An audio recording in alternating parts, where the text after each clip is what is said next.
First at 5. From the University of Florida's College of Journalism and Communications, you're watching WUFT News. Northwest 8th Avenue is set to finally open next month. Why it took so long coming up. Two shootings in Ocala leave 2 dead and 5 injured. The question remains today if these shootings were related. That's our top story. I'm Daniela Garrido. And I'm Morgan Reiner. Both took place in Northwest Ocala, and officers were out in force again today. WUFT's Mary Grace Scully visited the crime scenes today and joins us now. Morgan and Daniela, the first shooting happened in the afternoon yesterday at Parkside Gardens Apartments. The second came only hours later at North Roads Apartments.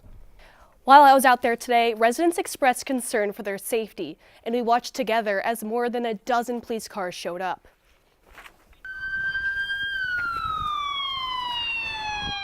Sirens blaring in broad daylight for the second afternoon in a row. We don't feel safe anymore with everybody going against each other. No shots fired this time, but still a neighborhood in chaos. It's dangerous sometimes here, and I know how it is, but sometimes I feel for the people, you know.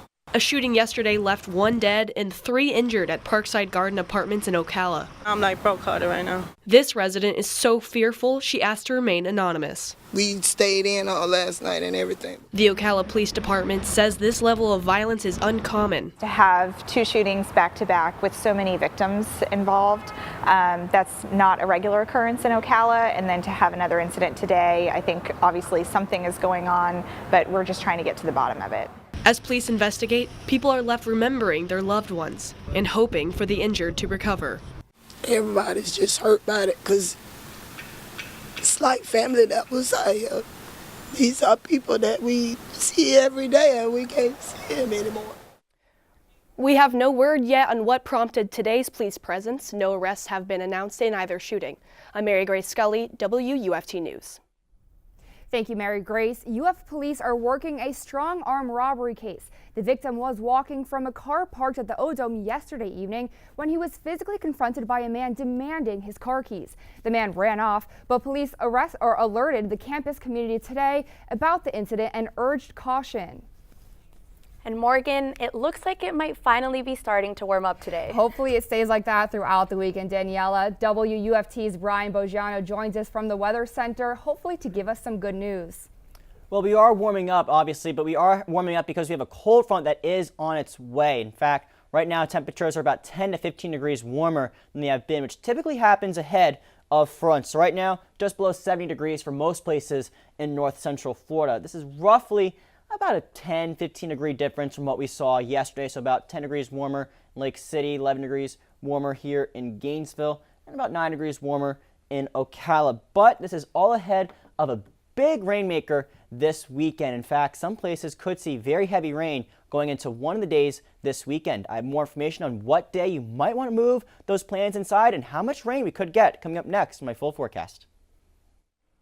The eastern extension of Southwest 8th Avenue near Tioga is almost complete, but an administrative oversight almost delayed the project even longer. WUFT's Grayson Jarvis joins us live from the newsroom. Grayson? A traffic light on a roundabout, that is the question, and it is a question that could have delayed this project for more than a year and cost taxpayers millions. An end in sight, and many Tioga residents say it's long overdue. Now I'm standing here at what will be the site of the intersection of Southwest 8th Avenue and Parker Road. If you look behind me, you can see the road seems mostly complete. However, it could be anywhere between 1 to 18 months before it opens to the public. A moment months in the making. The reason behind the most recent holdup? A county employee failed to follow proper protocol. Previous staff, when they looked at the intersection, they noted that there would not be enough right-of-way to proceed with the roundabout at the location, and that staff person elected not to complete the roundabout study. That decision violates county code. Even with infrastructure for stoplights already in place, County Public Works would have had to go back and reconsider both options, a roundabout or traffic lights at this intersection. That process would have delayed the project 18 more months and cost taxpayers more than $2.5 million more dollars, a process some residents, like Dudley Hudson, just don't think makes sense. Well, they've already spotted where the poles are going to go for the light and everything. They dug down there before and made sure nothing's in the way. why we spent that money, let's go ahead with it. We spent the money, and myself, I prefer a light over a roundabout anyway. Alachua County Commissioners agreed and voted to make it an exception, save taxpayers added costs, and get this intersection open soon. Hudson owns a nursery off of Parker Road and is already planning to use the road when it finally opens. Absolutely, absolutely. I got to get out of my place here on the thing right there, but it's a lot of people will be using it. And the good news is that people ready to use the road won't have to wait much longer. The road is expected to open within the next month. Grayson Jarvis, WUFT News. Thank you, Grayson. The city of Gainesville wants to transition from fuel-run cars to electric cars in the next few years. Starting next year, the city wants to replace 6 of its current cars with the electric cars in the pilot program. The cars would cost about $25,000, and charging stations for them would be around $27,000. Director of the Office of Sustainability at UF, Matthew Williams, says he is excited the city is following in their lead. Some city officials are worried about the cost of the vehicles. Others want the visitors downtown to be able to use the charging stations. They voted to request more research on the possible purchase of the cars. And USA Gymnastics and Michigan State University are facing major changes following the sentencing of former Dr. Larry Nassar. The U.S. Olympic Committee will terminate USA Gymnastics' governing body unless their entire board resigns by Wednesday. 20 board members have stepped down so far. Michigan State University's athletic director Mark Hollis says he also resigned. He is the second Michigan State official to step down after the scandal. The school's president resigned on Wednesday. This is about changing the culture at Michigan State University. New information shows Nassar was not licensed to participate in medicine in Texas, where he worked as a trainer for the USA Gymnastics Training Center. Nassar pleaded guilty to sexually assaulting more than 150 female athletes during physical exams. Coming up on WUFT News, first at 5, Trump is heading back from Switzerland to his immigration plan facing pushback in Washington. Plus, we'll show you an Alachua County event that will take you way, way back in time. Plans? Well, Saturday is going to be the day to do that because by Sunday, heavy rain is moving in. Coming up, I'll tell you exactly how much rain we can get and when we can see the heaviest of it.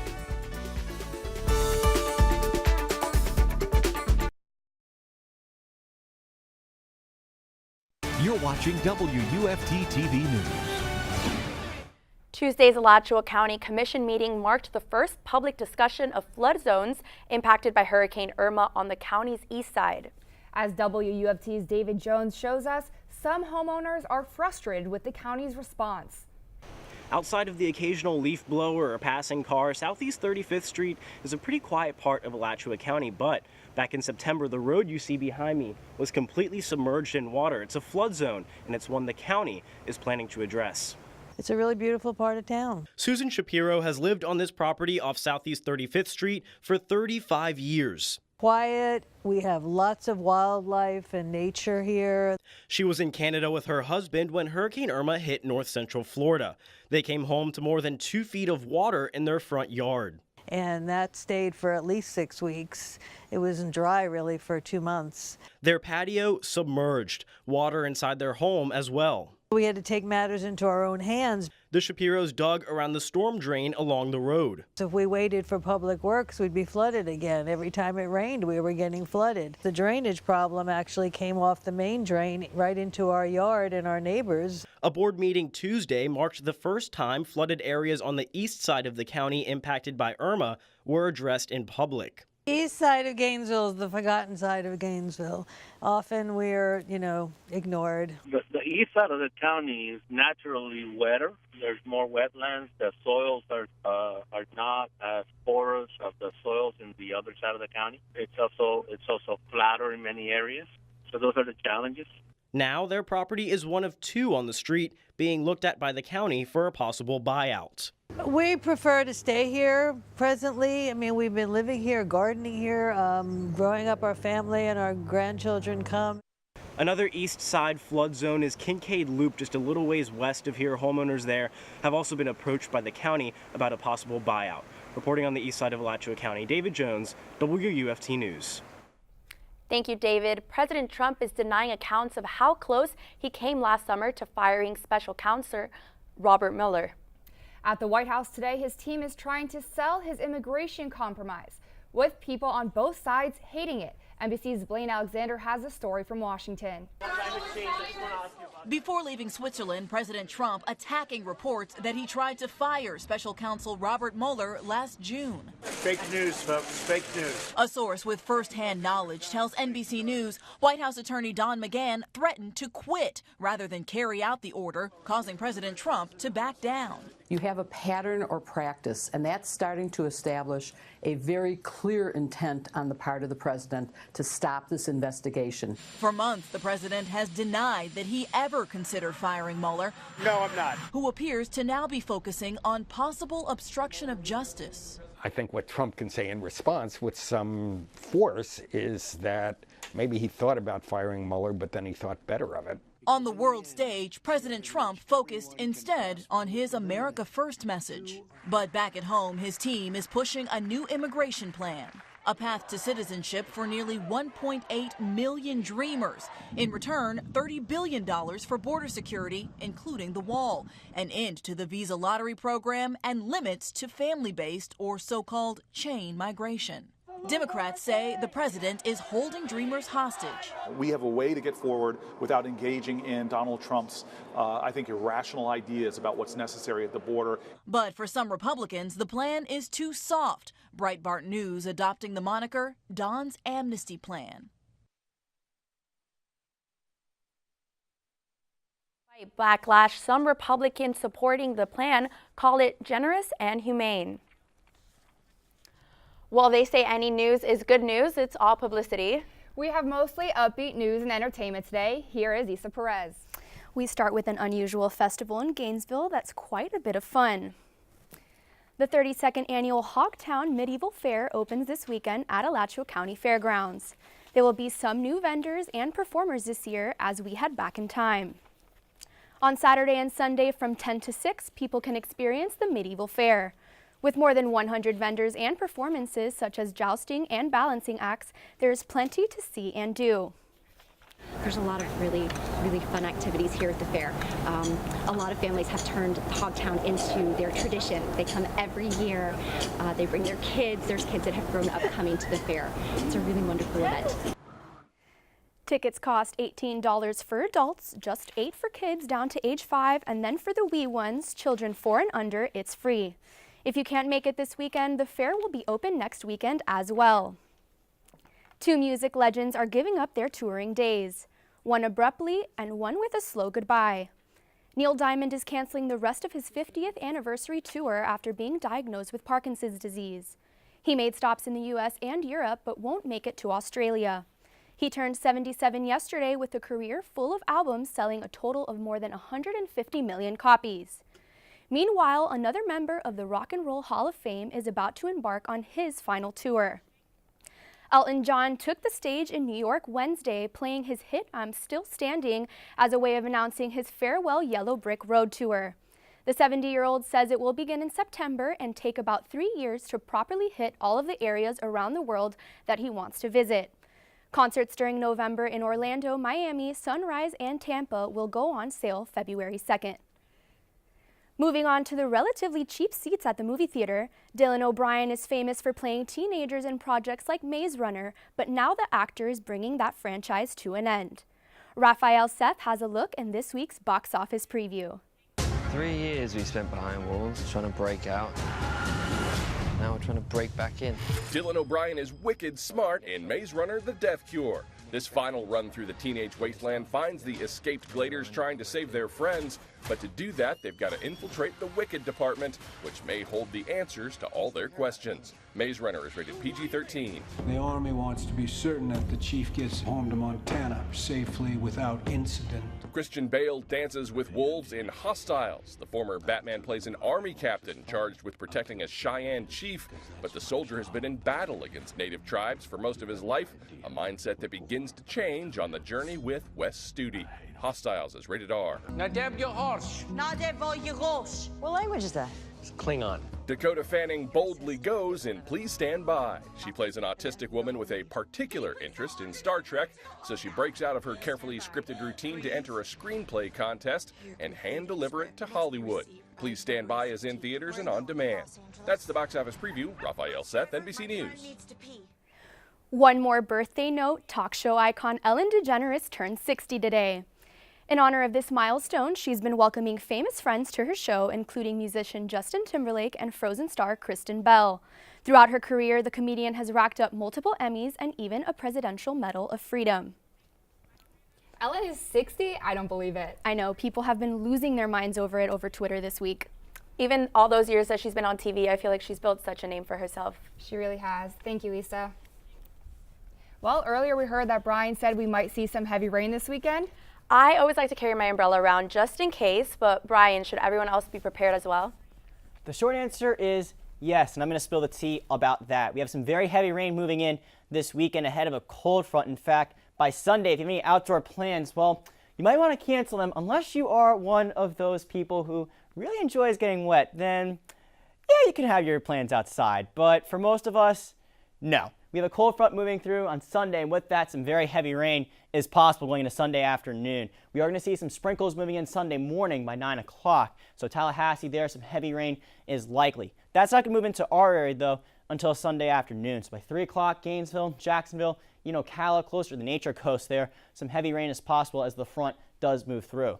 The good news is, though, it does clear out by midnight, and by drive time on Monday morning, cooler, drier air will filter in. We're not going to feel the full effects of that on Monday. That's going to be more towards the middle of the week. But before that, we do have to deal with about 1 to 2, even 3 inches of rain in some places. 1 to 2 inches of rain closer to Gainesville, 2 to 3 inches of rain closer to the Turnpike, as well as about ½ an inch to an inch closer to Jacksonville, give or take, and about another inch or two possible towards the Nature Coast. So some very heavy rain. Tonight, though, not the case. Dry, but pretty warm. We're going to be in the 50s, though, by 10 o'clock. 54 degrees by 4. So this is about 5 to 10 degrees warmer than what we've been seeing the last couple mornings. And this will be the story for most places. 53 in Gainesville, 54 in Ocala, 51 degrees in Lake City. Mostly cloudy skies as we are ahead of that front. Now for the afternoon, 70s once again, 72 in Gainesville, 74 in Ocala, 71 degrees Lake City. The warm spot, though, 75 degrees in Bronson. So if you do have those plans in the morning, if you like to head out when it's cool,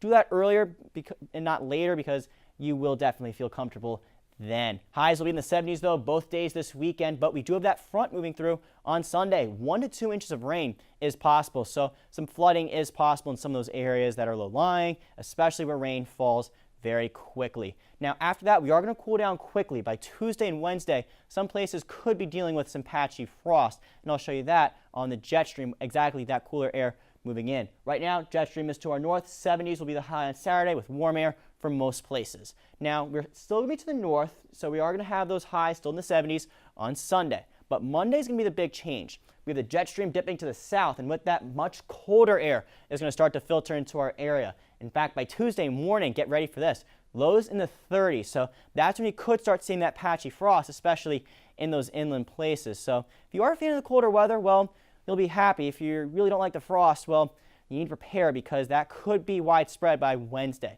But for now, though, 90% chance of rain on Sunday with that heavy rain moving in. Cooling off, though, once that front moves through. 59 degrees, not even cracking 60 on Tuesday. But check out Wednesday. Frost is possible with a low of 34 degrees. Back to you. Thank you, Brian. Gators Gymnastics is back at home tonight. WUFT Sports Ingrid Ochoa has more to tell us. Tonight's meet will be one to watch. When we come back, I'll have more on gymnastics. Stay tuned. Sports is up next.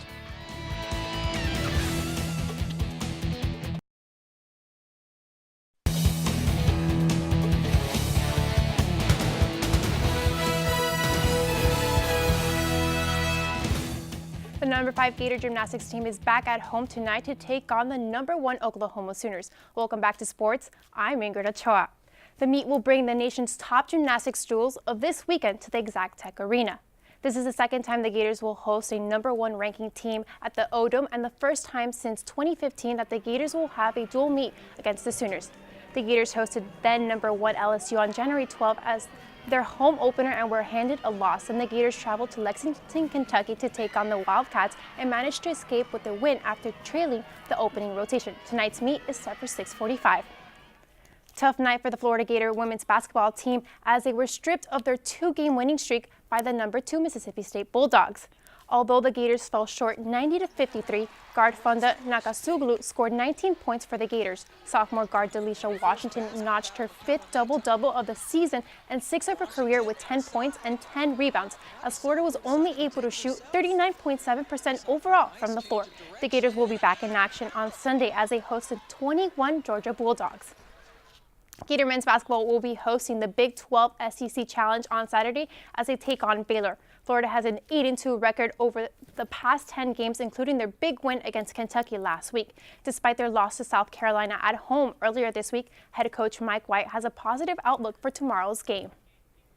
Opportunity for us to get better, to compete against a really good program, to potentially improve our numbers, and I guess specifically for us more than anything, to get back on a winning track potentially. The Gators will take on the Bears tomorrow at noon at the O-Dome. TV coverage is on ESPN. Staying in the hardwood, lots of high school basketball action. Tonight, Ocala will be at Chiefland with tip-off at 7, and Bradford will be at Keystone Heights at 7 as well. Fort White will take on Hawthorne at 7:30, and Dixie County will take on Bronson at 8. And more action tomorrow night as PK Young travels to Eastside for a non-conference game with tip-off at 7:30. Do you guys remember what happened last summer? Well, the Gator baseball team won their first ever College World Series against LSU. The team took the field today for the first official practice of the 2018 season. Head coach Kevin O'Sullivan speaks about his hopes on the team this year. We're not defending a national championship. I mean, we've got different players. It's a different team. So I want this team to write their own chapter, their own book, and we spent a lot of time talking about it. Santa Fe softball and baseball will also be in action this weekend, and head coach Johnny Wiggs enters his 11th season of coaching the team. Wiggs has high hopes for the team going into this season.